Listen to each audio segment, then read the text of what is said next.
Hey, what's going on, everybody? And welcome back to the third episode of Den Transmissions. Charlie, I see you popping into the chat. What's good, man? How you doing? And Percy was in here, I think, earlier. I think I saw that little comment from earlier. But what's going on, guys? Appreciate you stopping in and hanging out. Today, we're going to be talking a little bit about D23. It happened over the weekend, and there wasn't a crazy amount of Star Wars news, but there were still some things that were announced, and I haven't really experienced a whole bunch of it, like Skeleton Crew trailer. There was a new ride or update announced for the Millennium Falcon, like the Smuggler's Run, where it includes Mando and Grogu. We got a little bit of Andor season 2, and a little bit about the Mandalorian movie. So I kind of want to go into that today, and just kind of react to it, kind of fresh with you guys, because like I said, I went to New Mexico, Albuquerque, New Mexico this weekend, and went on some hikes and just had some fun times with some friends. So I think that's important sometimes, just to get away and break the routine that you normally have. And I did that, but I'm happy to be back with you guys and chatting about some Star Wars. So we're gonna get going here. I'm gonna actually shift away from the main screen and put myself in a smaller screen so we can kind of go over the article that is here. Let me switch real quick. Oh, also, any of you Streamlabs experts here, my smaller screen always freezes. I don't know why it does it. It's the exact same camera, but I have different devices split on it, like the source thing, and I have to always go in and configure my video because it freezes. So it looked like you just saw me smiling there, and then it's shifted over. I don't know why it does that, but if any of you Streamlabs people out there, because I've been looking nonstop because it kind of bugs me that I have to go back and forth and do that. But if any of you experts out there know, let me know. I'm actually going to make my screen a little smaller too, so I'm not taking up. Yeah, there we go. Maybe something like here. Okay, so we got D23 2024, which also for the experts out there, why is it called D23? Because I thought the 23 was stood for like the year that it was taking place, but it's D23. Maybe it's because it's the 23rd of, or yeah, the 23rd event, possibly. Now that I'm thinking about it and like actually putting a little bit more brain power into it. But yeah, I wonder if that just means it's like the 23rd event that's taking place in 2024 or what. But we'll move on from that. So first we got the Dave Filoni and Jon Favreau announced that there's going to be an update to the Smuggler's Run ride that is in Galaxy's Edge, which will add like a new kind of adventure, interactive adventure with Grogu and Din. You can kind of see them right here flying along the side, and you're eliminating the X-wings, which I think is actually pretty cool.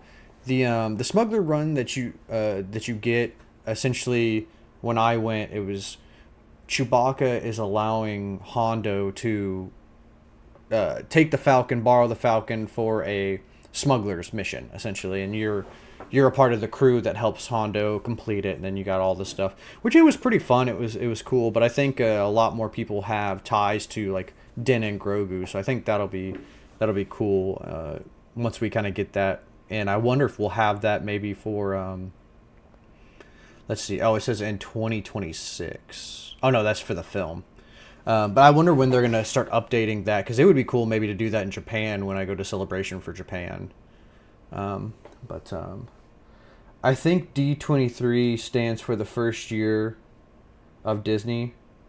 Oh, okay, that makes sense. So it's like Disney was created in 1923, which I didn't know it was also created that long ago. I thought it was like in maybe like the 30s or the 40s that it was created, but that's wild. It was 1923 when Disney was created.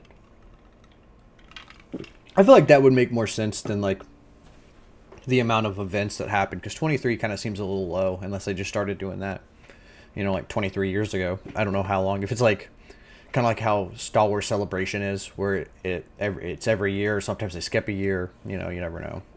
But yeah, this ride's cool. Not really super crazy news, but for the people who really love Galaxy's Edge and go into the parks or can go all the time, I feel like that's a pretty big update to the rides, because that was really one of my. I had two complaints when I went to Galaxy's Edge. Was that there wasn't enough original trilogy and prequel trilogy stuff there.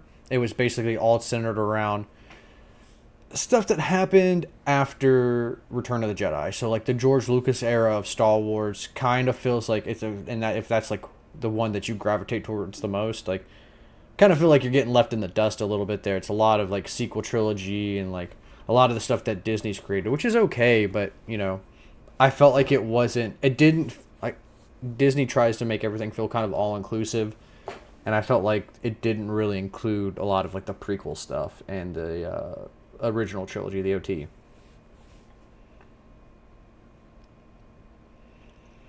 Harrison Ford got an I think it is an honors or something. Yeah, Disney Legends honors, which was kind of cool. I think alongside Frank Oz. Yeah, here we go.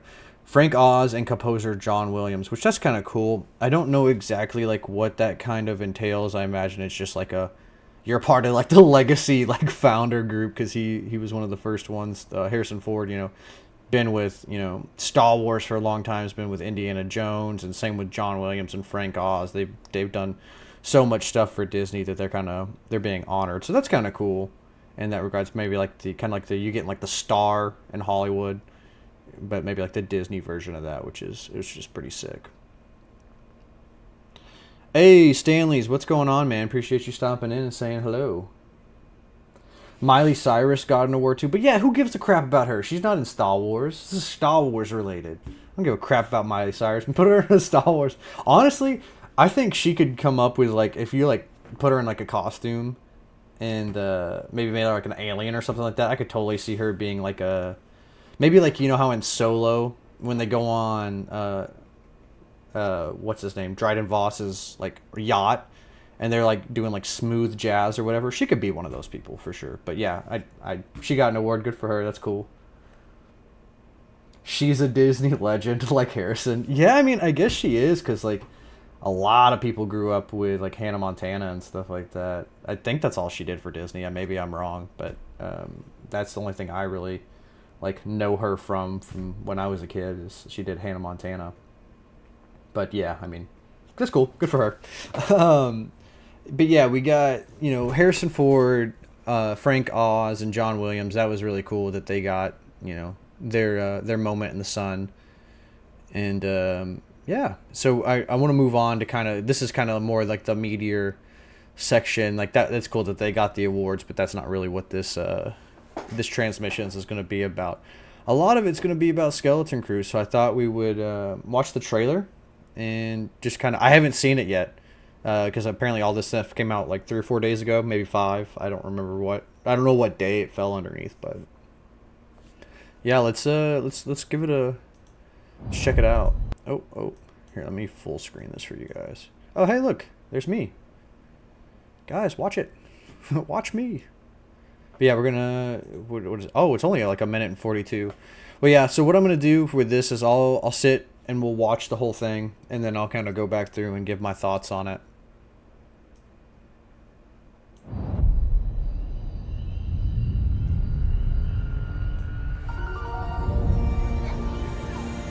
Tomorrow's test will set the course of your entire future.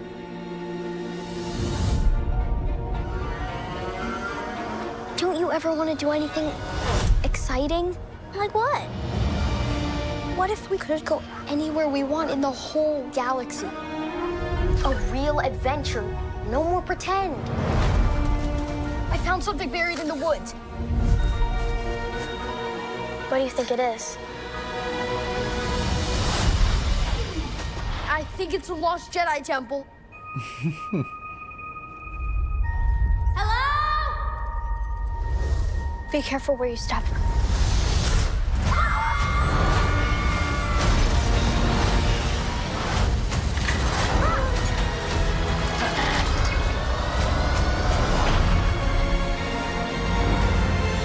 We're lost. Really lost. Tis dangerous out there in space. Trust no one.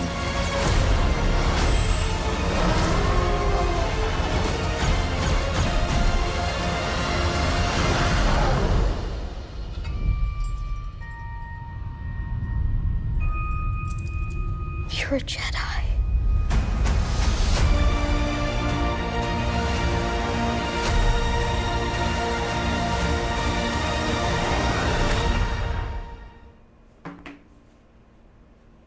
All right. All right. Here, let me... I guess we'll go back through it. I am going to mute it this time around. So, and I'm just going to kind of play over it and then stop it at some parts. So we got this that looks like kind of like the TIE fighters, or honestly, it kind of looks a little bit like pod racers and stuff like that, but I think they're supposed to symbolize ships, which is cool, kind of having it hang from the ceiling and stuff like that. Centered around, definitely giving me like Goonies vibes, or like even like Stranger Things, which like I'm okay for in like Star Wars. I'm not gonna lie, I don't know how I feel about like this like kind of like suburbia type of Star Wars. I mean, it does feel like it does have a Star Wars touch to it. It's just kind of weird because we've never really like, it almost feels like too earthy, almost like it's too much grounded in Earth. But at the same time, it is like there's like floating cars. There's very retro style architecture. You know, the schooling kind of reminds me of how like when Obi-Wan's looking down at the clones on Kamino and they're like training and stuff like that, kind of giving me those style vibes with that. But yeah, I don't know if I don't know how to feel about it really, because I don't know, it's like, do I not like it because it's like something that it's new, or do I not like it because it just doesn't fit Star Wars? Like, it's the thing is like, this could be like completely fine and we haven't seen it yet, so right, like we don't know. But something's kind of rubbing me the wrong way, and I don't know if it's just because it's new and I haven't seen it before, or if it's just like, hey, I'm not really looking for Star Wars Suburbia Edition. Now, that's probably the first episode, and they probably find the that ship and take off in that ship either the first or second episode, I would imagine. But and then here, when they're like, oh, it reminds me a lot, shout out to people who've played Fallout 3.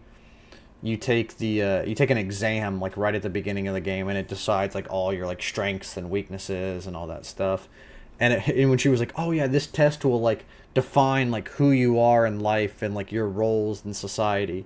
It's giving me very like Fallout 3 vibes with I believe it's the Gek is what it's called. Or I can't think of the name of the test that they take in Fallout 3. But yeah, you take a test to kind of see who you're going to be like within the vault. And it's giving me those type of vibes. But yeah, very Goonies. But yeah, like, this just looks like, take that out of it and that out of it. Like, I could see this being somewhere, like, in our world right now. And I don't know how I feel about that. Like, you know, we talk about it all the time on the Den and the roundtables. JT's a big proponent of this. Is like, I feel like there's a lot of Star Wars that feels almost like too grounded and too earthy, whereas like, you know, you get the first movies, the OT trilogy, and even the original, I would even throw the sequels in there, and it just feels like it's not of this world. They feel the planets feel like really unique and different, and this is just like Star Wars Suburbia. So that's why I'm like, I don't know, it's kind of rubbing me a weird way. But again, I think this is only going to be for like the first couple of episodes, and then we're going to get into like the larger world and stuff like that. So it's more of a nitpick than an actual kind of gripe. But let me see what you guys blowing up the chat. Let's see what we got going on here. Glad we got something from Skeleton Crew, but the teaser was a bit meh for me. Yeah, I feel that. I can kind of feel that. I'm kind of in the middle where it's like, it doesn't really super excite me, but it doesn't. I just feel like I'm kind of tired of being like in the middle with Star Wars, you know? Like, I felt like with the Acolyte, there was some stuff that I thought they did really well and I really enjoyed. And then there was some stuff that I was like, this is a joke. Like, what is this? Like, why? Like, why are you doing this? And like, the show just made me feel like once it was done, like, I think I got more out of like talking with you guys and talking with, you know, the people from the Den than actually watching the show. And I was like, are we just okay with kind of meh Star Wars? You know, and I know there's some people out there who really love the Acolyte. I'm sure there's people who are going to love this. I might be one of the people who loves this. Who knows? But yeah, I agree. Like, doesn't really give us very much. Like, it only gives me kind of vibes. It doesn't really give me like anything to be hyped or go off of. And maybe we'll get more after D23, because I'm sure as it says streaming December 3rd, I'm sure we'll get more as time goes on from like little teaser trailers and stuff like that. So maybe there's a little bit more. The sets and the costume and stuff like that though are really cool. That aren't like the kind of suburbia kind of area. I saw like that wolf guy, which I'll pull up. I didn't pull up that tab, but I'll pull up a tab where it shows kind of all the creatures and all the stuff. The wolf guy with all the multiple not shotguns, but pistols that he has. Like, that dude is freaking cool. I know the guy from Mandalorian, who's the Weequay. He's like the pirate. I know he's gonna be like the main big bad guy. So it'll be interesting to see how everything kind of plays into factor there. With the speeders being mostly common transport mode, or the common mode of transportation, I don't see a point of having roads. Well, where we're going, we don't need roads. And if you get that reference, good on you. But yeah, I don't know. I would imagine the reason why there's roads, and this is kind of getting a little too, like, Star Wars has never been, like, super into, like, that's more like Star Trek, where you get into, like, the super nitty-gritties of, like, scientific, like, how everything actually works. Star Wars is just like, oh, it looks cool. You don't really worry about the science, you know? But with the speeders, I would imagine there has to be some sort of, like, propulsion to have the speeder go. Like, I don't think speeders can just, like, fly. I mean, maybe I'm wrong.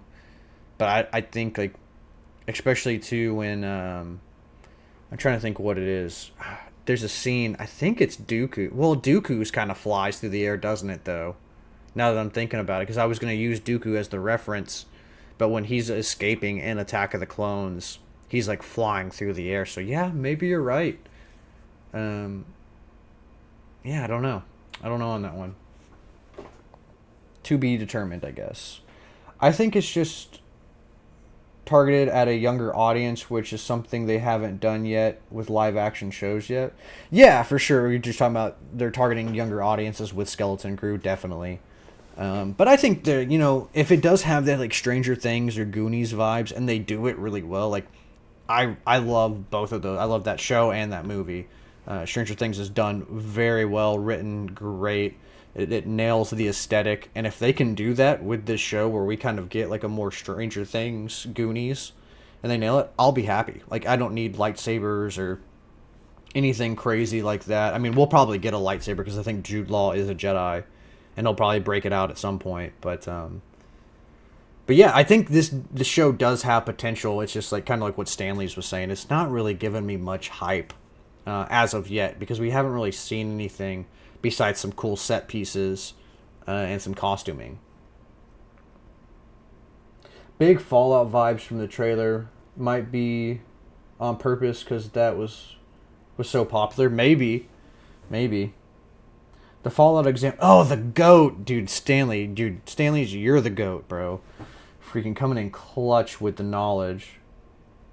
Not sure what the word stood for. Yeah, they say it in the game, but I can't remember what the GOAT was. But it was giving me very GOAT vibes. It was like, this test will determine, like, your whole life and, like, your role in society and, like, what you're gonna do. It was very much like a dystopian type of world. Hey, JT, what's going on, man?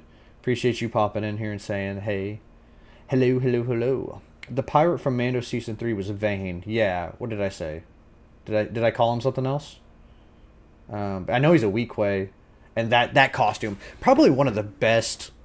Like, I don't really care about that character, but probably one of the best, like, realistic costumes I've seen. The way it, like, molded to his face and the movements with his mouth, and, like, he literally looked like like, you go back and watch Return of the Jedi, like, you can tell they're wearing masks. You know, it was also in, like, the 80s, right? So, you know, you get a pass. But technology has come so far with that stuff. Like, it literally looks like he's an alien. You know, an actual alien, and not just wearing, like, costumes and makeup.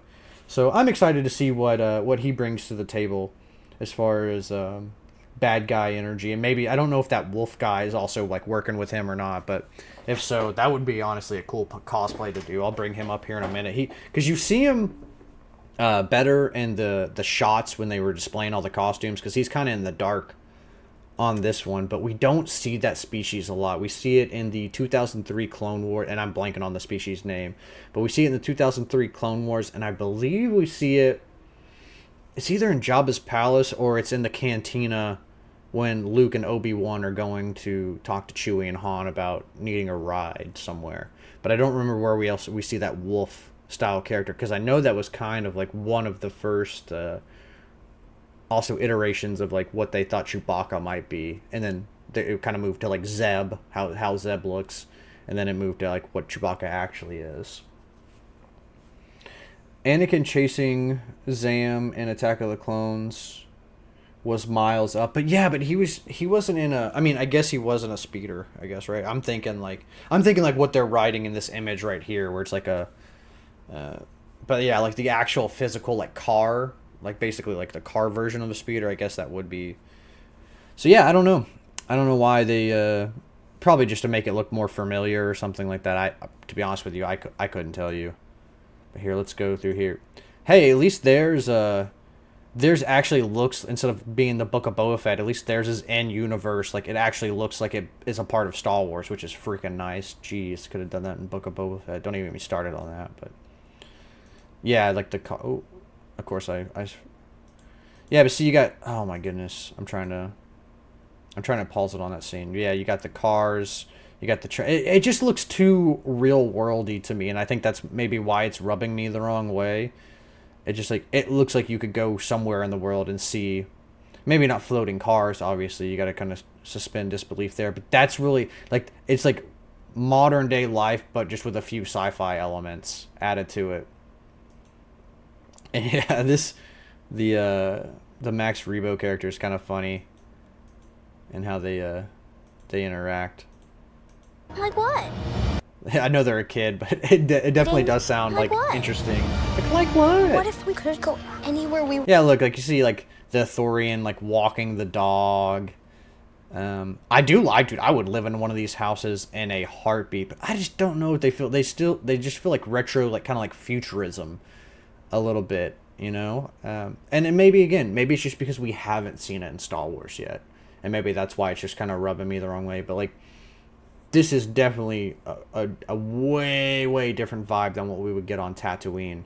But, you know, at the same time, I feel like that does make sense, putting I'm like complaining about the real world application, but putting real world application to it, like how we build our houses here is different of how somebody would build their house in like Dubai or like you know, Africa or Europe. You know, everybody has different standards of building, so maybe it would make sense that this world does have that. I think it's just jarring because we haven't seen that level of like suburbia, I guess. Because like even in, you know, we get Coruscant, right?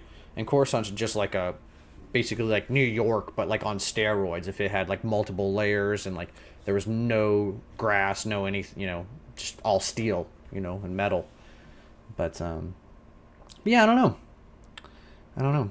The werewolf species is called, or is, oh dude, you're gonna make me look like a clown on this stream. How the hell do you even pronounce that? Shistavinin? Is that how you say it? I don't know. That's what we're gonna go with for right now. But yeah, you're trying to make a dyslexic spell words that are made up on stream. But yeah, with the little doggy and stuff, I don't know. It's just One in the whole little galaxy. weird. And yeah, like this, honestly, like that, straight from like Fallout or something like that, giving me hardcore Fallout vibes.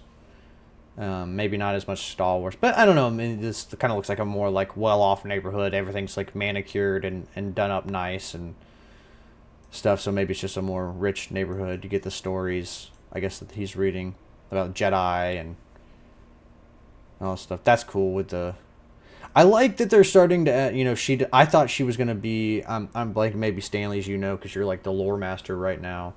And not Knights of the Old Republic, like just the Old Republic video game, you can play as a species of characters who are like, kind of like Chirrut Inway, who are blind, but they're like force sensitive, and they wear stuff like she's wearing. But I kind of like seeing more cybernetics, because I do feel like, as much as I don't like the Book of Boba Fett, I feel like it makes it more okay and less jarring to see like the cybernetic enhanced individuals in Book of Boba Fett because we hadn't really seen them before, like here and there a little bit, but I like seeing more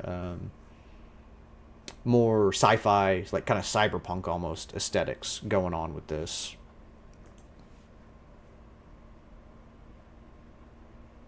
But yeah, very Stranger Things vibes with like pushing their speeders, through the forest and checking some relic out or something like that, some unknown entity. And I'm guessing this is the ship that had crash landed.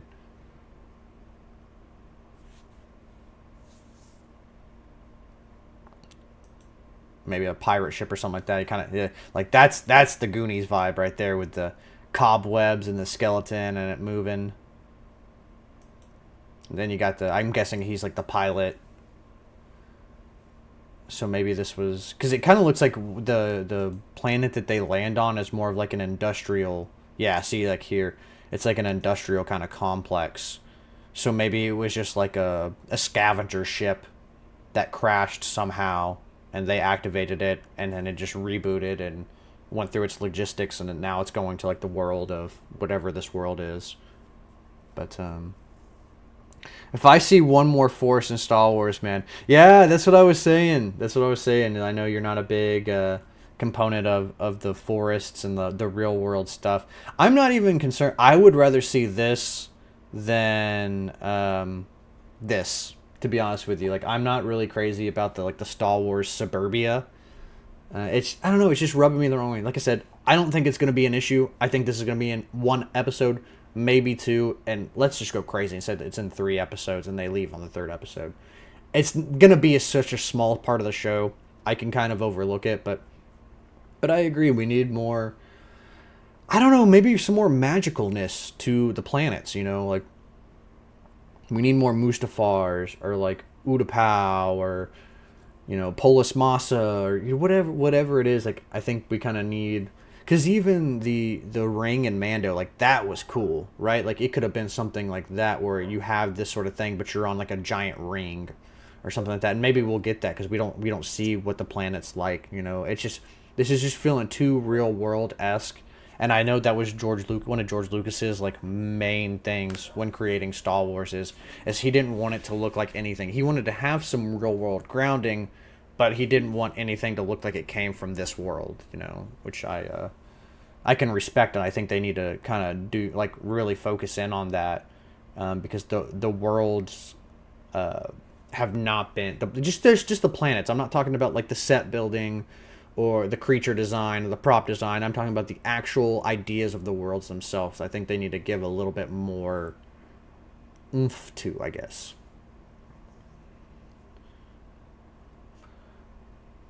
Oh, how do you even say that? Myralica? But yeah, that species. I played it a couple of times in the Old Republic, but yeah, that was cool. But she was she's obviously not blind, or maybe she is, and I just looked like she had cool visors on, but yeah, let me go back to where I was. But it is cool to kind of see more species kind of like that, and just different. I do like that they're all different, like, ooh. And thank you for giving us an alien, like, goodness gracious, like, how many times have I said this too? JT, I feel like you're, oh, I don't want to see any more forests. I don't want to see any more. See, I'm the same way, but on a different scope. I'm tired of seeing human beings, man. Give us some alien main characters. I get it costs so much more money to do it that way because you have to go into makeup every day and do all this stuff. I'm tired of seeing... I just want to see aliens. I want to see more aliens as main characters and not just like background characters. This is a start. I mean, we still got 3, but even her with like her kind of like Cyclops kind of Ray-Bans that she has on, it mixes it up a little bit more, so that's cool. Why is there a track on the road but none leading up to the driveway? What do you mean? Let me see. Talking about in that one shot of the suburbia? Oh. That is the question. Maybe it's like a sort of like a bus system. Like, you know how we have trolleys? Like, it wouldn't make sense for the trolley to go into like the driveway and stuff like that. That's my guess. or they wanted to make the road look a little bit more sci-fi, and they just put a giant freaking like crevice in the road and to make it look more like more sci-fi. But who knows on that front.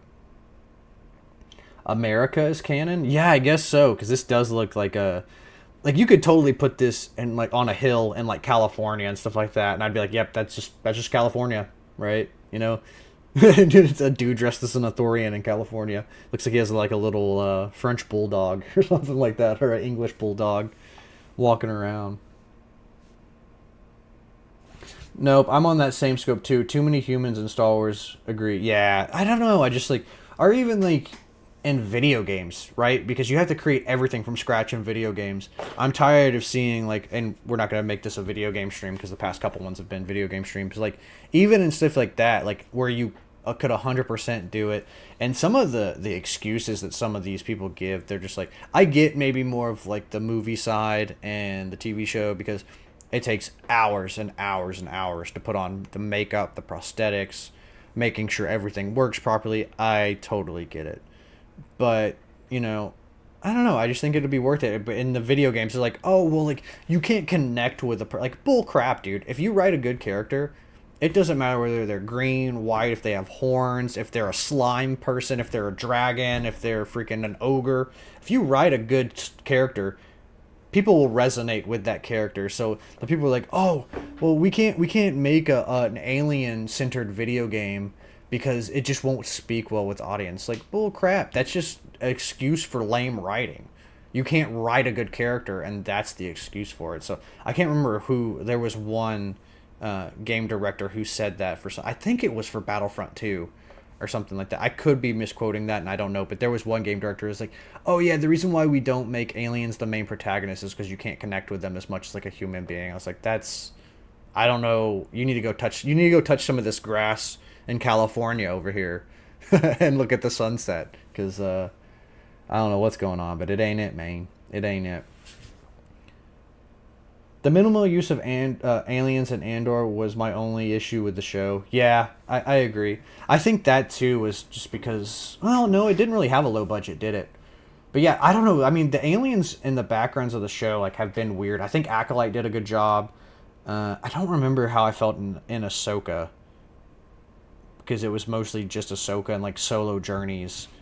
But I know Acolyte did a good job with having like character diversity. They had the budget to, so I know Obi-Wan was garbage. And the fact that they just didn't, I mean, that was the lowest budget show, I think, so that's probably why they didn't have it. And then Mando had a lot of good stuff in it too, so yeah, I could totally see that. I think that comes down to budget, you know. I think like Kenobi was given the lowest, for some reason, was given like the lowest budget out of like all the Disney Plus shows, and that's why they didn't have a lot of good like that's shot all on the volume, and they were shot it during COVID too. So hey, you know, you take what you can get. But Mando has really good alien characters. Yeah, if they did a full main cast of aliens, then the time it would take would be fine, because all gonna be... Wait, dude, I am like struggling to read these chats. If they did a full main cast of aliens, then the time it would take would be fine, because they're all going to be so non would be waiting around. Oh, no one would be waiting around. Okay, cool. I'm losing my mind. Yeah, I don't know. The only thing that I can see going wrong with having is the time it takes to burn it, but just equate that time in to like making the film or making the show.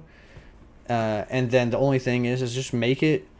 You don't have to go super crazy with the aliens either. Like, I feel like there's a lot of really simple aliens that you could do to like mechanically, if they didn't, like, you know, I know like the big gripe with Ahsoka was like her Montrals were like really short in the Mando episode, right? And it's because they hadn't developed something where they could be, because like the Togruta are supposed to have like really long Montrals, like that go like all the way down their body, but it would be impossible for her to fight in that without like animating them and spending a whole bunch of money. They worked it out in Ahsoka where her Montrals are a little longer and they're more functional with her spinning around and all that. But yeah, just pick the aliens that don't, like a Bith. You know, it'd be cool as hell to see a Bith. There's not really any crazy, to my knowledge, any crazy things that could go wrong, minus maybe like seeing. But I feel like you could do some like two-way mirror thing with the eyes and go from there and look at that from that. But there's so many things. Dude, where are all the Nautiluns at? The only Nautilin we've seen is freaking Kit Fisto. You know, like, give us a Nautilin species. Like, that would be cool. And you can do it the same way if you're worried about all his little tentacles, like, floating around and popping around. Braid them. Like, Kit Fisto had his braided. Braid them and do that. Like, that would be sick. You know, and hey, we got Max Rebo. I'm blanking on his species name, too. I'm not very good with species name, but that was cool. That's a plus. I always like Max Rebo. Maybe it's because my name's Max. I don't know. But it was cool seeing that, and hopefully we get more. I think that's gonna really come down to honestly us as like the viewers, and telling Disney, hey, we want more aliens as like main characters. We want more alien. We want to see more stuff that's not just humans, right? So.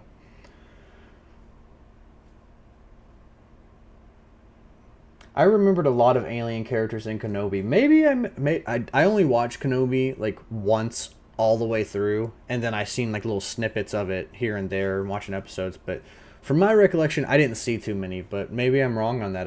I haven't watched it as much as a lot of the other shows and stuff like that. There should absolutely goose egg zero compliments. Oh, zero. Dude, you guys are like, the way you're typing is messing me up. There should be absolutely goose eggs, zero complaints of the directors not having budget. George Lucas' budget for the OT didn't exist, and he was going to have a heart attack. Yeah, that's true. I mean, what? Like, they think I want to say he got like $500,000 or like $250,000 to make A New Hope, I want to say. I don't remember the exact number off the top of my head. But no, I agree. I think that the aliens shouldn't be a problem, especially with how rapidly technology has like expanded, like how many cosplayers there are out there. Now I get it. Cosplay and like practicality for like VFX and actual like cinema are different. But there's been so much advancements in both that I feel like you could figure something out pretty. I feel like it's just an easy kind of cop-out that they don't want to deal with. And maybe it does blow the budget. Look, I'm not a set designer or a costume designer or makeup artist. Like, you got to pay all those people. You got to do all this stuff. I don't know. I don't really know what all that entails. I have a loose understanding of it. But, like, as far as, like, the budgeting-wise goes, I don't know. JT knows the deal. Yeah, JT's bringing the heat. He's like, I don't want anything. It's like, you guys aren't giving me any excuses. They got more than enough money in all these high-budget shows. Yeah, I agree. And I think, too, the reason why they don't do it is because it's a show. Now that I'm thinking about it, because you got to think, like, I don't know how long it takes for them to film these shows, right? But I think if it was a movie, it would be way different. The movie budgets have way higher. You don't have to spread it out between each show or each episode. You get a way higher budget. It's kind of, or not kind of, it's 90% of the time it's a higher caliber of entertainment. So if this was like a movie, which also would have been really cool to be a movie, I'm kind of I think we're all kind of feeling that a little bit. Like, I like Disney Plus and I still want Star Wars shows, but I'm kind of done with Disney Plus. I'm kind of done with all the Marvel shows. I'm done with all the Star Wars shows. Like, I think there should be maybe like 1 or 2 shows a year, and they should really, and I think that's what they're doing, is focusing more on getting back into the cinema with the Mando movie, with, what is it, Rey's New Jedi Order, and then the Dawn of the Jedi, and then we got the Mando, or no, I said Mando already, we got Dave Filoni's movie. So I think they're trying to get back kind of into that realm. But yeah, I think we need to kind of pull just a little bit away from Disney Plus. You know, I still, like I said, I still want TV shows. I still like the TV show format, but I don't know, maybe going like DC with it, where it's like maybe mostly animated or something like that, you know, and maybe have like one animated, one live action show a year. I don't know. Maybe, what do you guys think on that? You guys done with Disney Plus? Would you want the same amount of shows we're getting? I'm curious to see what you guys have to say on it.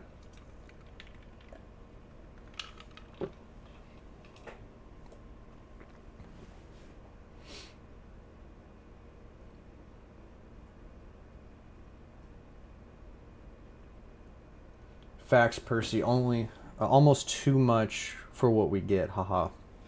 Yeah. But yeah, let me know what you guys think on that. I know that it takes a second for those comments to kind of cycle back in. But let me go. Where were we? Yeah, we were here where the ship was getting messed up. Yeah.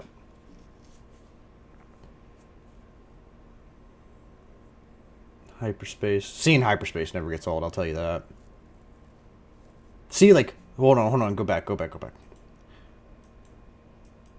Like, this is the type of stuff I want to see. Like, this gives me Star Wars vibes, right? And honestly, doesn't that kind of look like the ship in Mando a little bit? Didn't have, like, tiger stripes on it? With the pirate that looked like the old Greg. Wasn't that, like, a part of his ship? Like, this looks like a part of a ship that's been broken off and messed up. So maybe that's where they meet Vane. Maybe there's, like, a... Yeah, because these look like docked ships down here. And that kind of looks like that kind of same... Because he's a pirate, right? So maybe he had like a pirate fleet, which would be cool. And then Vane goes back and is like, hey, I'm the head honcho now. He died. And like gave me all the power. So that could totally be... Less shows, more movies. Okay, yeah. That's what I figured. I didn't want to speak for everybody, but I felt like that was a good chunk of us are kind of ready to, you know, get back into this. I don't know. There's something about going... It really hit me too. You know, I think that's when my fatigue with like Star Wars shows really hit me. Is when I saw the Phantom Menace in theaters, like, I don't know, like, in May, I believe? And I was like, dang, man, like, there's nothing like hearing that surround sound with the pod racer, which is like, dun dun dun dun dun, you know, you got Sebulba's, like, engines running right behind Anakin, and it's just blasting you in the theaters. You have Duel of the Fates going while Maul, and Obi-Wan, and Qui-Gon are... you know, fighting it out and duking it out. Like, there's just, it doesn't, you don't beat that. Like, you don't get that same experience at home unless you have, like, a badass home cinema. But I feel like the people who have badass home cinemas, like, they're not few and far between, because I know a lot of people have them, but that's not the standard for everybody, you know? So, I don't know. Or, like, a show and a movie every year at most. See, I think there should be... I said this on the last DIN transmissions. I think the formula is we get a movie every 2 years, kind of like the formula that George did. Or at least when he made the prequels, he made Phantom Menace, waited 2 years, or not waited 2 years, but was in the process of making it. Then Attack of the Clones comes out. Another 2 years, then Revenge of the Sith comes out. I think every 2 years is good, because I know that they can make the stuff faster, but, like, you gotta ask the question, should you make the stuff faster? Because fatigue is a real thing, and I think it takes, especially with Star Wars, it takes time to really craft this stuff out and make it something special. And I think that's kind of something that's bit them in the ass with Disney Plus, is they're trying to churn out these shows super fast, because they want people... It doesn't really matter. I mean, I'm sure they want to create great shows, right? They want shows that blow up and have, like, commercial success and all that stuff. But their main priority is to keep people subscribed to Disney Plus, right? So in their head, they're going to be like, let's give them as much as possible. So if they do unsubscribe, they get FOMO because they're missing out on all this stuff. Whether it's good, bad, whatever, it doesn't really matter. They're just going to have that FOMO of being like, oh, everybody's talking about this show, and whether the show is good or bad, like, I'm missing out on that, so I need to resubscribe and check it out and see what everybody's saying, you know? Which I think that's a really bad formula to have, right? Because then you get all these Marvel and some of the Star Wars shows that we have being lackluster and really making people angry and turning people off to the franchise. Like, how many times have we seen Star Wars is dead, Marvel is dead? You know, you see a thumbnail every 2 seconds on YouTube saying that, you know, people literally make a living off of just crapping on the nerdy stuff that's coming out, because it's become kind of mass produced and just kind of a cash grab kind of feeling, you know? And not everything's been bad either. I'm not trying to just crap all over on... I'm not trying to be one of those people, you know, because there has been some great stuff that Disney's put out, but, you know, I think the formula is 2 shows a year, at least 2 video games. I think you could crank out more. It really just depends on how finicky they are with the license. If they just give, you know, not everybody, but you know what I'm saying, just give a lot of people the license, you could have maybe 2 to 3 games a year, something like that. Maybe two AAA and then one kind of double A or something along that sort of line. And then maybe one movie every 2 years. And that's kind of how I would personally like to see it, because that gives me enough content to talk about as like a content creator of like new stuff. So I'm not just always, I love the old stuff, but not, so I'm not always just talking about the old stuff. But it still gives me a little room to breathe and do other things than just being like, all right, man, this show's coming out, I gotta talk about this. This show's coming out, I gotta do that. You kind of get that, like, you're almost getting like punched, It's just like, okay, like, give me a second to kind of breathe and think about like what's going on, It might not be ideal, but maybe having people pay for a subscription ticket for a show where you can use it for the whole show when it gets released in theaters. Hold on. Did I read that right? It might not be ideal, but maybe having people pay for a subscription ticket for a show where you can use it for the whole show when it gets released in theaters. So you're saying, like, if Mando Season 4... Well, I know they're making the movie, but let's just say Mando Season 4 was to come out, where you could, like, pay a subscription to where, like, you could go experience... It's still in a show format, but you could sit down and, like, watch it all at once. Or maybe, like, split up, so maybe you watch, like, the first half of it, then you can go chill or do whatever, and then come back and watch the second half. Is that what you mean on that? I think that would just get a little tricky. People don't like sitting down in theaters that long, so I think Disney... It's more of a headache for Disney than they would probably like to admit. But no, I mean, that would be cool. Or just start making movies, man. Just have a couple shows a year and then start making them. Because, like, I feel like Skeleton Crew could have definitely been a movie. Acolyte could have definitely been a movie. A lot of these, even like Ahsoka season 1, could have been a movie. You could have had... I kind of like Mando being the... I kind of like the spaghetti western week by week. Just kind of... I think that was good. So that Clone Wars is also really good and week to week, and Tales of the Jedi and things like that. That's why I said, like, maybe we get like 1 to 2 animated shows, and then maybe like 1 live action or something like that. You can play around with it, but 2 shows a year, 1 movie every 3 years, maybe some kind of Star Wars special every other year would be cool. Yeah, I mean, I'd be okay with that too. Yeah, I would say 2 to 3 is the golden rule for Star Wars movies. Like, having that 2 to 3 years, I'm okay, because it builds that excitement. Like, people are like, oh, I want a Star Wars movie every year, or I want 2 Star Wars movies a year. But when you're getting that, you kind of lose the excitement because you're getting so much stuff, right? Like, you're just getting it all the time. And I remember, like, being a kid and seeing Phantom Menace or seeing, like, Attack of the Clones. And those 2 years felt like an eternity as a kid. But it got me so excited. I was so excited to go see Attack of the Clones. I was so excited to go see Revenge of the Sith when it came out, And I feel like you lose a little bit of that when you get so much just back to back to back to back to back, They also need to stop making these interconnected stories where you have to watch all of them to be able to follow the latest show. Oh, yeah.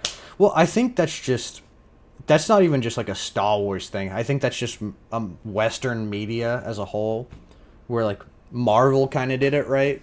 Where like all these like separate movies culminated into one giant conflict with Infinity Wars and then Endgame, and everybody went like cuckoo for freaking Cocoa Puffs when they saw that, right? They're like, oh man, this has been 10 years building. It's like, and they want to cap that was like kind of like lightning in a bottle almost, and I feel like they want to keep capturing that feeling. I personally honestly don't mind them, like, I watch all the shows anyway, and like, I get it, it's annoying for people who aren't sweaty, right? Like, oh man, I didn't watch all the shows, I don't really know like what's going on or what's going on with this or what's going on with that. But it's not really an issue with me because I do watch everything, at least Star Wars related. And for me, like, I'm not as sweaty with Marvel. Like, I haven't seen the Hawkeye show. I watched a little bit of She-Hulk, but I didn't finish She-Hulk. I didn't watch the Marvels or the Marvels movie. And I'm not... If I go into a movie theater and I watch something and it has a reference from one of those shows, like, if I'm super curious, I'll type it into YouTube and watch Screen Crush or somebody of that kind of, that like goes over that's like, hey, if you didn't see this, this is where this is from, or this is where that's from, you know. And I kind of just get it there. I know a lot of people don't do that sort of stuff, but the interconnectedness, I personally don't mind a lot, but I can see why people are upset with that, you know, and just being like, dang, man, like I missed out on this show, and like now I don't know what they're saying, and like I feel like excluded. But being a sweaty in Star Wars, I watch everything, so it's never been an issue with me. Like an in real life ticket voucher that you can use for the new episodes that come out. Bring people to the theater. Bring people back to the theaters. There's too much content saturation. Liam Neeson in a row. Oh, okay. So like still doing like a maybe like a week by week thing, but you could go see it in the theaters. I would totally be down for that, and I would pay more for it. I'm not gonna lie. I'm in the same boat. As far as like the Liam Neeson thing goes, where he was talking about oversaturation and it kind of loses the magic. Yes, to a certain extent. But I feel like Star Wars is so vast and so big. Like, you can pick so many different things and still have some of that mystery. Like, I get what he's saying in those regards. Like, some of like the blank spots on the Star Wars guide map are being filled in, and you kind of lose some of that magic. But I don't know. It is a give and a take. But I still think there's, I mean, I don't know how long Star Wars has got left, but how I personally feel like they could go on for years and years and years. Eventually, it has to come to an end, right? You know, eventually, like, all the stories will be told, or the stories that are left to be told aren't really worth telling. Like, I don't think that's anytime soon. We definitely got at least another 20 to 30 years of Star Wars content, I feel like, on the horizon. And even more than that, if it starts doing really well and they really start crafting these stories to the level that it needs, you know. But yeah, this planet is really cool, man. I like this kind of a crater in the wall with you got the shield around it, kind of where you go in, very Star Wars-esque. A lot of Star Wars video games have that. Revenge of the Sith had it when Anakin and Obi-Wan were going into the docking station. Like, it's just like, it's very classic and iconic, so I like that. Yeah, see, like, flying creatures, that's cool. Got a lot of set designs. We got Jawas. Whatever freaking Murloc-looking thing this guy is. I mean, that's cool. We haven't seen that creature before. An Owlboy. Yeah, this guy, dude, this guy looks freaking sick. Yeah, he's got, like, the black beard, almost guns. It sucks that they're hiding him. I'll bring him up here in a minute.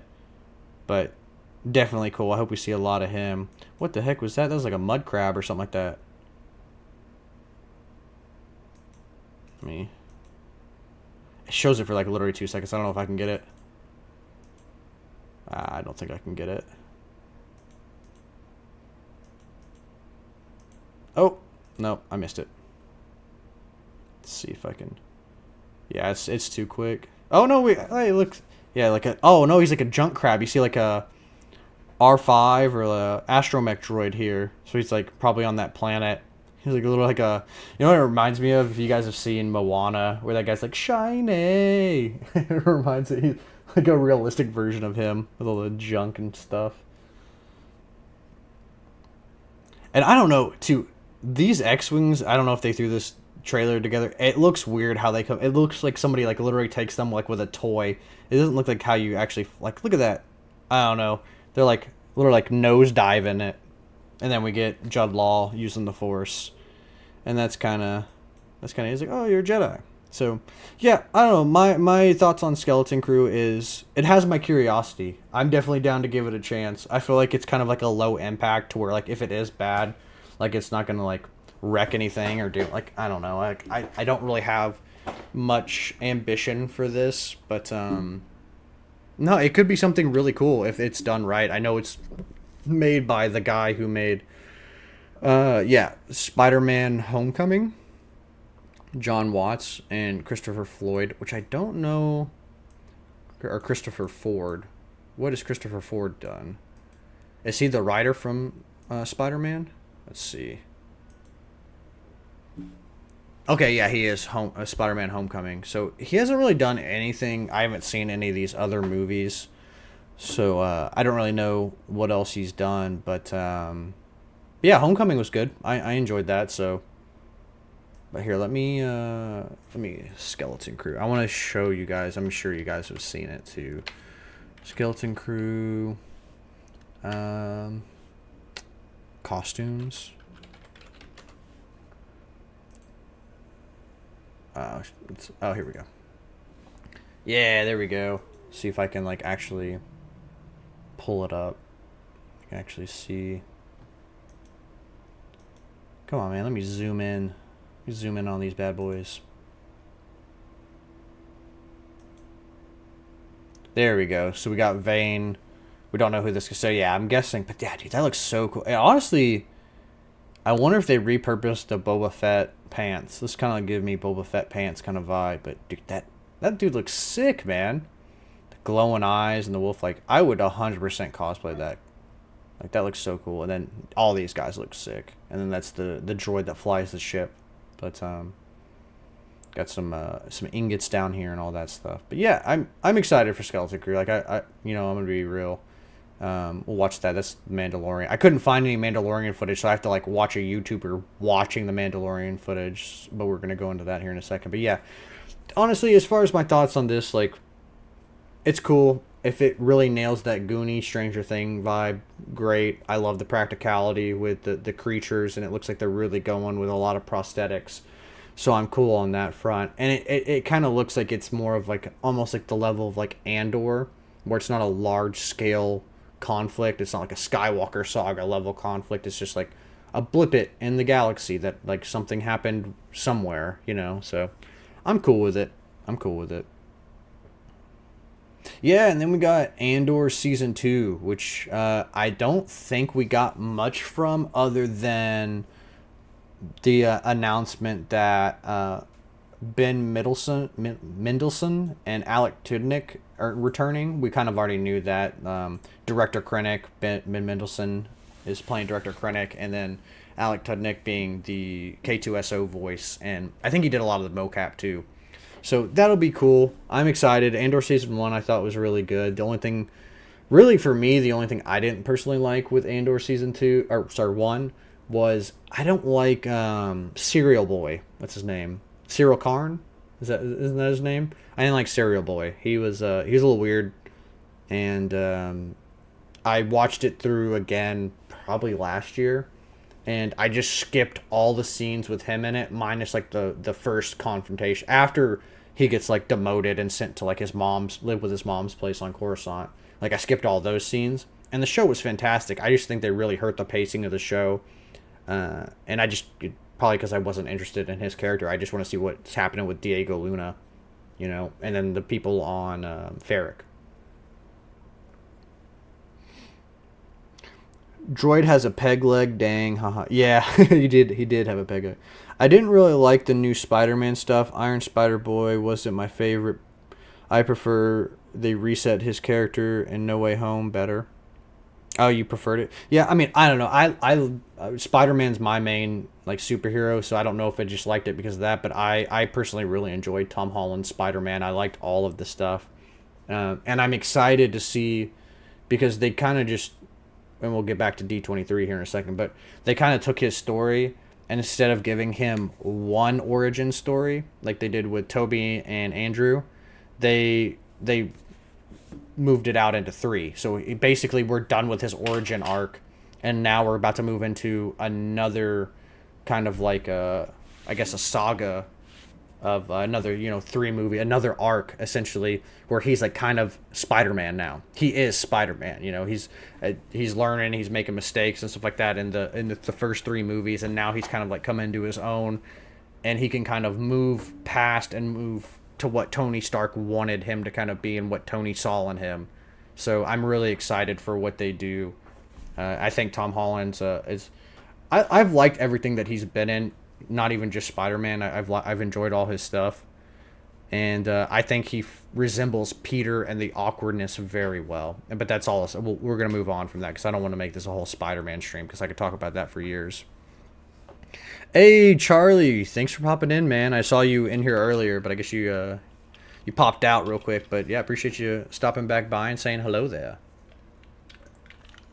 But yeah, not much with Andor Season 2, other than we're getting it next year. You know, we'll probably get it. I would imagine we'll probably get it around this time next year, maybe a little earlier. But I'm thinking that that's kind of going to be what it is. And it says this, that Diego Luna said this: the stakes are greater, the enemies are more organized, and the clock is ticking. That leads me to believe that they're gonna, Andor Season 2 is gonna be very fast paced.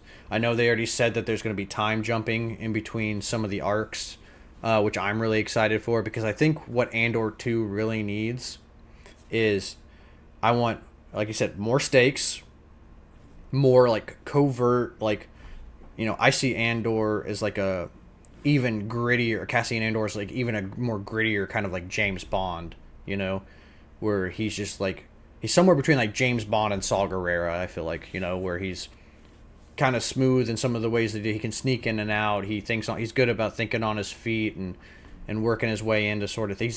He has a higher caliber mind, but he's also not afraid to, like, he shoots that guy at the beginning of Rogue One, right?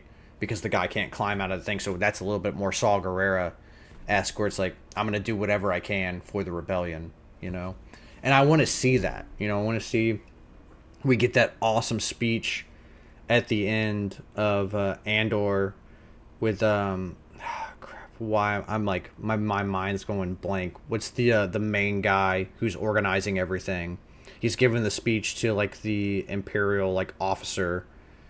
And he's like, "Oh, what do I sacrifice? I sacrifice everything."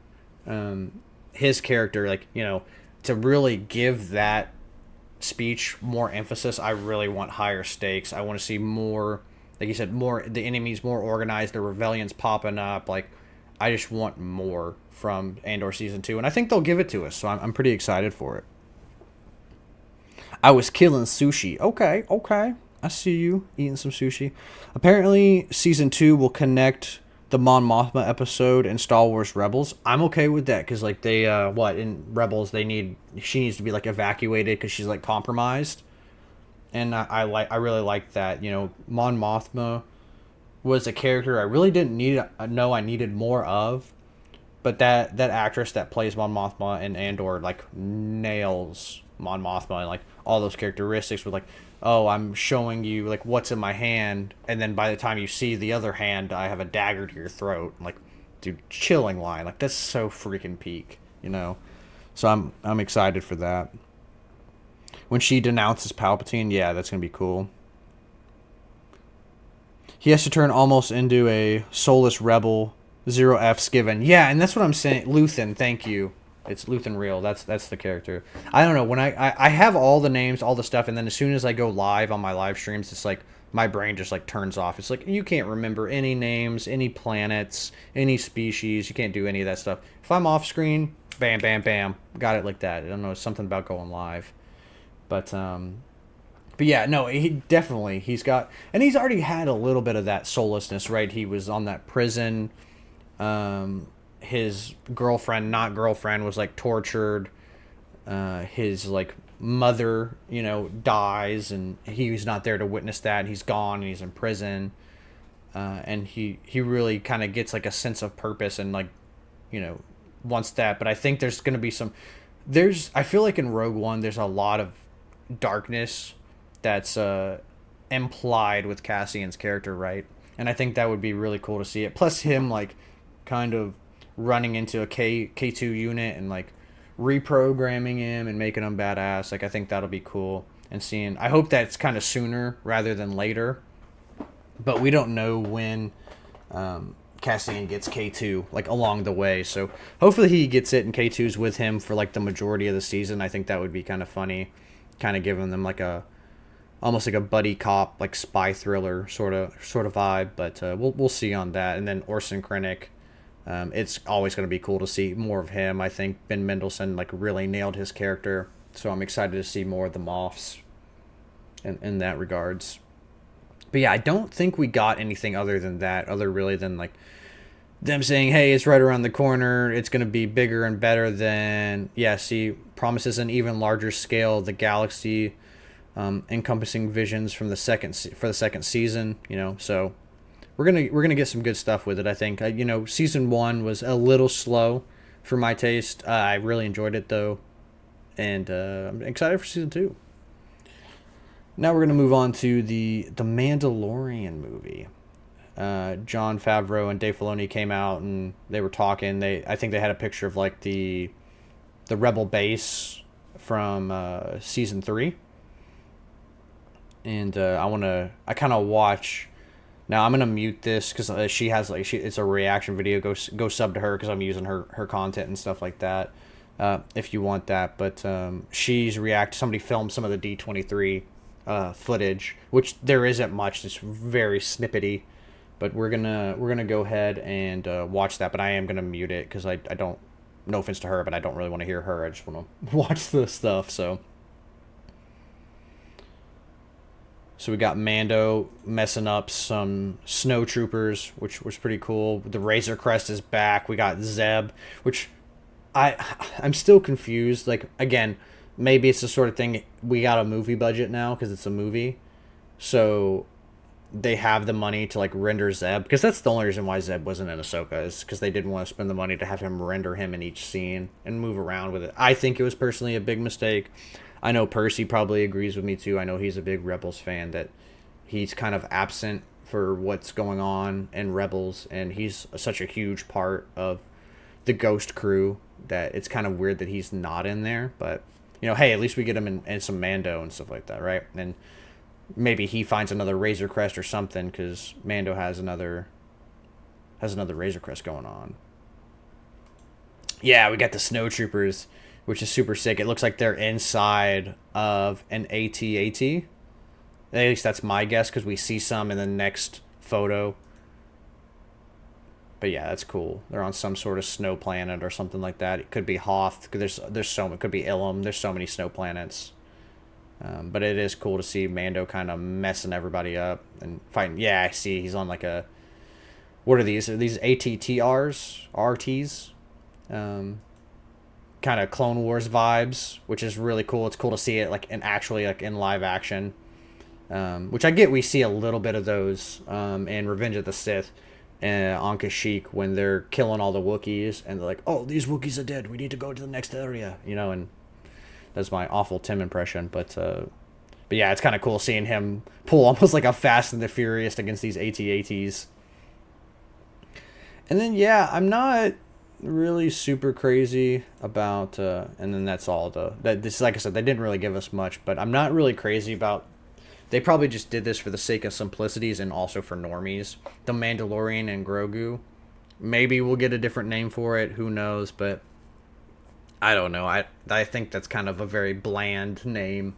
It does the job, it gets the point across, what the movie's about, but I know, Star Wars, The Mandalorian and Grogu. Like, bro, did you see The Mandalorian and Grogu movie? Like, I don't know. Like, pass. Pass. I want a different name.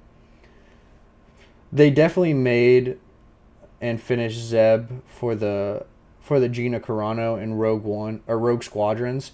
Oh, you know what? I didn't even think about that. Yeah, because they had the Gina Carano, it was like, what was it? Rangers of the New Republic or something like that he probably would have been a part of. Yeah, and Rogue Squadron. I didn't even think about that, yeah.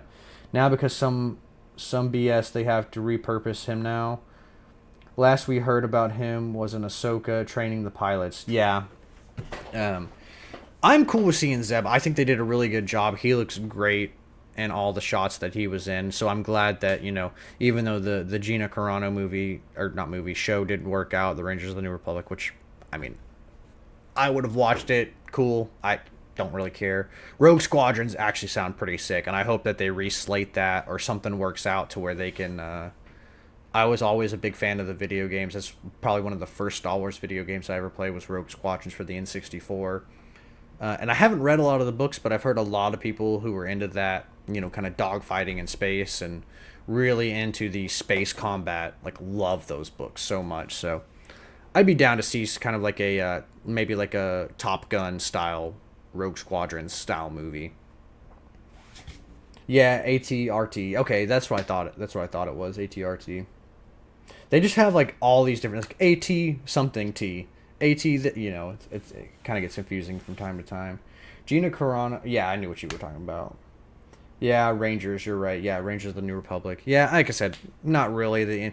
The only thing that I'm like, is because I feel like they fit a lot of Rangers of the New Republic into Mando Season 3, and I feel like that's why Mando Season 3 wasn't very good.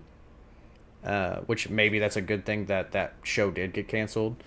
Because I feel like what you were saying, like they repurposed Zeb. I feel like they repurposed a lot of the story arcs and kind of fit that in there. I'm fine. Like, a lot of people had problem with, like, Bo-Katan being a main thing. I love Katie Sackhoff. I love Bo-Katan. I was all for her and Din going on adventures together. I honestly think that Mando Season 3 would have been better if it would have been Bo and Din trying to kind of reclaim Mandalore or do something unite the Mandalorians, and then Grogu's off training with Luke, and you just cut between the two of them doing that. I think the show would have been infinitely better.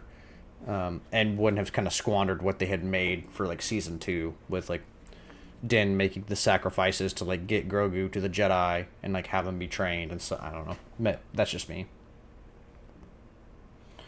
Couldn't remember what they were going to do with Gina's character. I think they were going to make her, like, she's, like the Rangers of the New Republic. She has, like, kind of, like, a more intense version of, oh man, who's the guy that gives her the medal?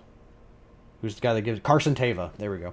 Carson Teva, like, maybe like a more, like, she's like a marshal, but like for the galaxy. She's like a Marshall Galaxy person or something like that. And then they probably would have gone, like, it probably would have been, from what I heard, it was her and Bo-Katan, and they were going to kind of discover exactly what they discovered in Mando Season 3, that Moff Gideon isn't dead, and there's these Imperial remnants working against the Republic, and the Republic slowly kind of, like, not really doing anything about it because they got too much stuff going on, but the remnants are slowly growing. So I don't know. Again, I'm not really upset that we got the show. I'm just kind of sad that they shoved it in Season 3, you know.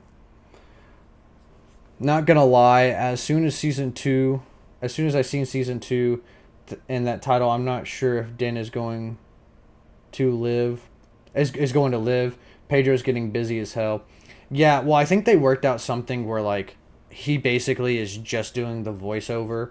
And even so, they could probably do it to where, like, they don't even, like, AI is getting so good that they could have probably just had Pedro, like, record a whole bunch of dialogue. Just, like, hours, like, paid him one lump sum to sit down, and they just use his voice. Or he could just be the voice actor. I don't know. I don't know how it is. But I know Pedro is never going to be in the suit ever. Unless it's a head off sort of thing. And they, like I said, they could totally just do like basically how they're doing James Earl Jones' voice. Like, right, they have all this dialogue that's comprised. So James Earl Jones is going to be the voice of Darth Vader forever. But Disney got permission from him and, you know, his group of people to basically be like, hey, we're gonna, like, throw this into an AI kind of generator, and it's gonna basically form all your sentences and all your words and modulate it to where it sounds like you're actually doing it. And they could do the exact same thing with The Mandalorian, where it's Lateef and Brendan Wayne doing all the combat and all that. They're the ones actually in because, like, I don't think he's gonna take off his helmet anymore. They made this whole last season about him being redeemed.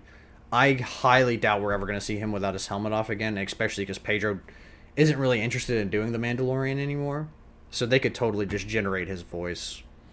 So, Carson, I met the guy a few weeks ago. Yeah, that's cool, man. Carson Teva. Yeah, he seems like a really down-to-earth dude.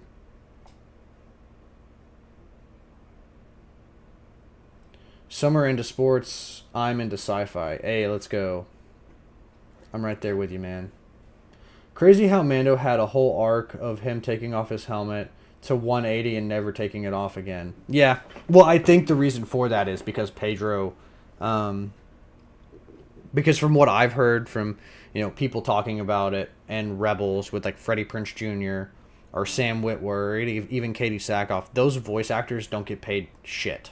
They get paid absolutely garbage from what I've heard.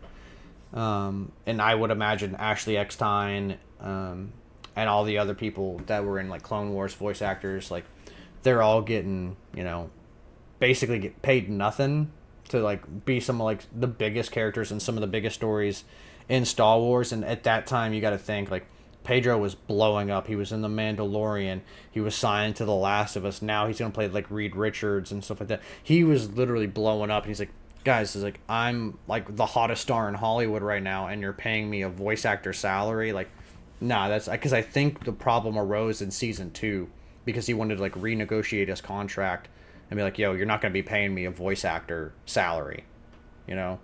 And if you are paying me a voice actor salary, I don't want to be in the suit ever. I don't want to have to do anything on set. I just want to come in, record my lines, and dip out. Which, like, hey, freaking Discord popping up. Let me close Discord so we're not getting messages. I never get messages on Discord until I go live, and then everybody blows up my Discord. But yeah, I don't know, man. I feel him on that too, because I think you should be getting paid what you're worth, you know? It's not a secret that voice actors don't get paid very much because they're only lending their voice.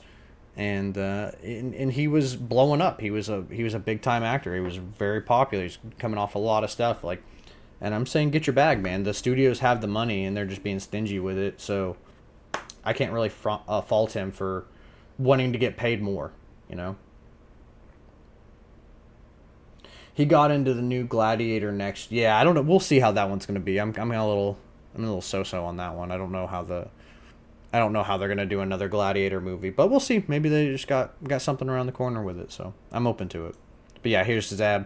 Yeah, he's looking good. I mean, here it's obviously washed out because somebody's recording it like on their phone. Keeping them off on this ice. But yeah, no, it's cool. I'm excited. I'm excited to see Zeb and Mando interact and Grogu and all that fun stuff. So that'll be sick. That'll be sick seeing that. Yeah, he's got that peg leg. That's what you're all talking about. And I want to say that's it. Oh no, it's not it. We got the Lego, and I'll sit there because I didn't do a reaction for this too. So we'll sit down and watch the Rebuild the Galaxy trailer too, and that'll kind of be our cap. We're already at 1 hour and 17, so we'll end it there. Carabas, yeah, exactly. I feel like they definitely need to have him. If that's the one thing I want to see in Ahsoka season 2 is more Zeb. I hope he's around a lot more. I know it's a lot to CGI him, but he's a big part of Rebels. He's a big part of that crew. It's weird that he's not in Ahsoka, like hardly ever, because you know, like in canon, in story, he'd be going with Harrison Dula and Ahsoka to go check out the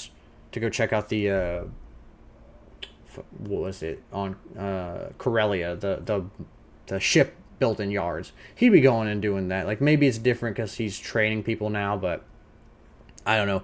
Zeb's never been one to follow the rules from what I've seen from him in Rebels, so I don't know. Darth Jar Jar is real. Agreed. But yeah, let's get going. I want to keep this kind of around an hour marker, so let's watch this. We'll talk about it a little bit, and then we'll end the stream for tonight. And that'll be it for us. My galaxy is the home of the most epic story ever told. But then I found the cornerstone, and everything changed. Listen up, Sig. There's only one way to say this. You messed up. You blew it. You goofed. Jedi Bob, that's like 3 different ways. Jedi Bob. When you removed the cornerstone, you created a new galaxy. Every person and every world will be different. We've got to make everything go back to the way it was, because nothing makes sense. It's a trap! It's a trap! It's a trap! It's a trap! I know who can help us. The greatest hero of all time, Luke Skywalker. Let me see if I have this right. In your galaxy, my dad is mostly He's evil the until he dude. turns good for like 5 minutes and then dies. My own nephew betrays me and kills most of my best friends. And I spend decades alone until I use the Force so hard that it kills me. Well, when he puts it that way. Oh yeah, that's funny. They're clowning on the sequels. That's No hilarious. escape. What in the... Excuse me. Darth Jar Yo, they Jar. gave him a double blade. Hold on. Wait a second. What in the...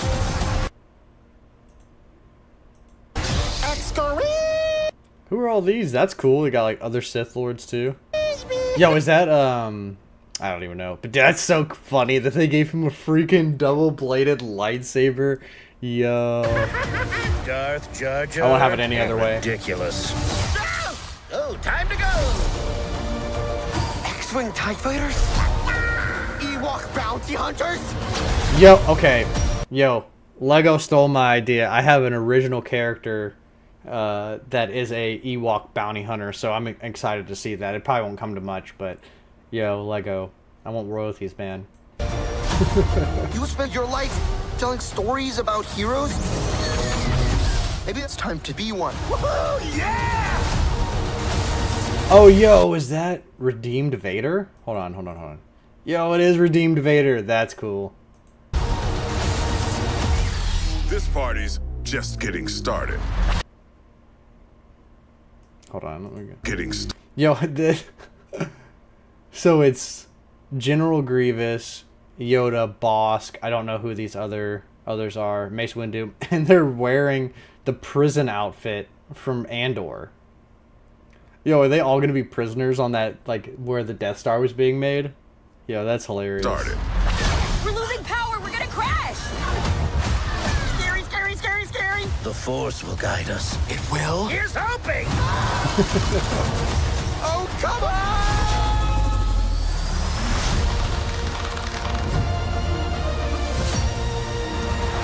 September 13th streaming. That's cool, man. They're getting everybody back. They got Ahmed Best. They got Mark Hamill. Man, this is cool. I'm excited for that one. That honestly, that has me more hyped than Skeleton Crew. Oh man, no, this looks like it's a lot of fun though. See, I love stuff like this because you don't have to take it too seriously. You can just kind of sit back and enjoy. Since it's streaming on Disney Plus though, we'll have to have like a watch party for it. I think that'll be fun. Everybody kind of getting together and we'll all sit down and watch it on the 13th. I think that'll be when is that? Let me look at the 13th. So that's 1, 2, 3, 4. So about a month away. Oh, it's on a Friday too. Great. Okay, cool.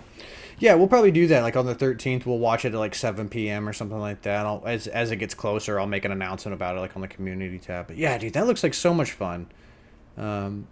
So I like it being like all like redone, and there's like different stuff in the galaxy, and then Darth Jar Jar has been such a staple in the community as a meme for so long that I can't believe they actually gave it to us, you know, in some capacity. I know Ahmed Best, you know, has played around with the idea and made jokes about it, but that's cool. But yeah, let me I'm gonna switch back to the main screen. Hopefully it's not frozen. Hey, it's not frozen. Let's go.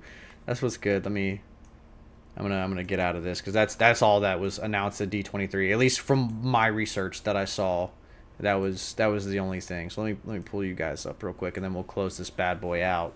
Read some of your guys' last comments, and then we'll chill for the rest of the day. The Skywalker Saga game makes fun of the sequels too. It's pretty good. Yeah, I need to play more of that one. It didn't slap for me the same way that I thought it was going to, but I also feel like I didn't really give it much of a chance because I was so busy also making stuff from the game and things like that. Like on my shop, I do a lot of like the block blasters and decor from some of the inspired by some of the games from the complete saga and the Skywalker Saga. But I need to sit down. I have it on Steam and I also have it on my computer, so I need to sit down and actually like play through it, because from what I've heard, the reason why it turned me off personally is because the story mode in it runs through stuff very quickly. But the reason why it does that, from what I've heard, is so you can actually go in and experience all the like the little hidden stuff throughout the world and all the games and all that stuff. So that's really what I didn't try out. So I'll have to go back through and really give it another try. Retired from playing Luke, I guess, does not apply to him voicing. Yeah, no, well, I think too, when they brought it to him, I guarantee you they showed him that line and it was like, yo, this is the line, because like obviously there's no secret that Mark Hamill doesn't like what they did to him and his character, and they literally had to tell him, hey, you need to stop like you're torpedoing the movies and stuff like that, because you can literally go on, like there's plenty of YouTube videos where it's like 10 minutes of him just like in interviews just crapping all over everything, and rightfully so in my opinion, because they did his character mad injustice. But yeah, no, I mean, I think this is also, I think he said he's done with the character too, and yeah, maybe more of the physical sense, but this is fun, man. He loves voice acting. He's done the Joker and so many other, he's done some Studio Ghibli stuff and some of the voice acting for that. He just, in the newest one, The Boy and the Heron, he's the old man at the end of the movie. So he's done a whole bunch of voice acting's kind of been mostly his life after Star Wars. So I think he probably jumped on the chance of playing like a different another different version of Luke, where he's kind of like, it really gave me the Dude vibes. I don't know if it's the same with you guys, but he looked very hippy dippy-ish and was just drinking and getting drunk at a saloon. That definitely sounds like Clone Wars Mace Windu. That would be cool. I'm down for that. Gatton Martez and Dustin. I played Dustin from Stranger. Oh, okay. I thought I'd recognize that name. I'm so bad with names, though. Like, I don't know. I can see faces all day long. Remember faces, but remembering names is. I have one of those things where like you'll tell me your name, and not 5 seconds later it goes in through one ear and out the other. I don't know why I'm like that, but I'm just not very good with name recognition. I had not seen that, stayed away from the trailers, but mind's blown. Yeah, I know, right? It got you excited for it, dude. Like I'm in the same boat. Like I really enjoyed watching that. So we'll definitely have to do a watch party and maybe like a round table for it. We'll probably just do a watch party. I don't know if this needs a round table, but we can like talk about how we thought after. We can sit down and watch with the community, and whoever wants to show up shows up, and we'll give our thoughts after. But yeah, I'm excited. I'm excited for that round table. It'll be cool. Mark definitely wanted to do that. I promise he would have done it for free. Yeah, definitely. I mean, he's done a few things, right? Like he was in some of the promotional videos for Jedi Survivor when that came out. He was on the set of Mandalorian Season 3 with Luke. He did a lot of like the mannerisms, and they even dressed him up as Luke. And I know he did Mando Season 2 as well when they were bringing in. Basically, anytime they brought in Luke, they kind of bring him in, I feel like, as like a counselor, to kind of nail the role. I'd be down for that. Hey, Charlie, my dude. I know you're always down for it, man. I appreciate you. Appreciate you being a homie. How long is it supposed to be? I don't know. I don't think it says. My guess would probably be like an hour to like an hour and a half. That's typical movies. Let's see. Let me look this up real quick. I'll just type in like how long's the Lego movie, and it'll probably be somewhere around that. How long is the Lego movie? I also need to go back and watch some of the other. Yeah, so the Lego movie's an hour and 40. So probably somewhere around that.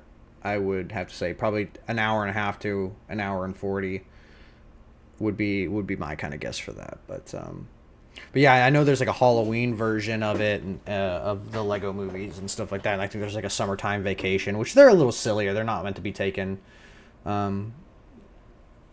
super, like, oh, this is part of my headcanon. This is not part. I think the toxicity kind of slips away with a lot of that stuff. But yeah, guys, I think that's really it. I just wanted to catch up with you guys. I haven't, for basically the past week, I haven't been streaming because I've been gone for 5 days, and I got back and I had to start doing stuff with my 3D printing business. But I wanted to hop on here and talk with you guys. I promise I'm still working on that Hunters review. That'll be coming out soon. I just really, between me doing my business and I'm in the process of moving and all that, so yeah, excuses. But I do want to do that. I have a lot of videos planned, and it'll be fun. I'm definitely doing lives too. Maybe tomorrow we'll play a game. I don't know. Maybe we'll finish Bounty Hunters tomorrow. And then I know I mentioned Halo last week. I'm still working with my buddy to see when he wants to kind of play it and go from there. But we'll be playing some Halo on the lives. But yeah, definitely I can guarantee you there's going to be a video game stream this week. My goal is to kind of put out a video a week, do the DIN transmission. So one video a week, one DIN transmission a week, and then at least one video game stream. So 3 streams a week. You know, you get one video, you get and 2 lives. Essentially, that's kind of the angle that I'm going for. Maybe more gaming streams if I have the time. It'll really depend on my schedule and stuff like that. But that's kind of going to be the kind of formula going forward, is 2 lives and one main video. But yeah, thank you, Charlie, man. I appreciate you. About to get off and go train, so definitely have the eye of the tiger with that. But thank you guys for watching. I appreciate you hanging in there with these din transmissions. I know, you know, hitting an hour to an hour and 30 mark is a lot, and you know, attention spans are kind of crazy. But I really enjoy doing these. I'm glad I decided to kind of do these every week. So I will catch you in the next video, and as always,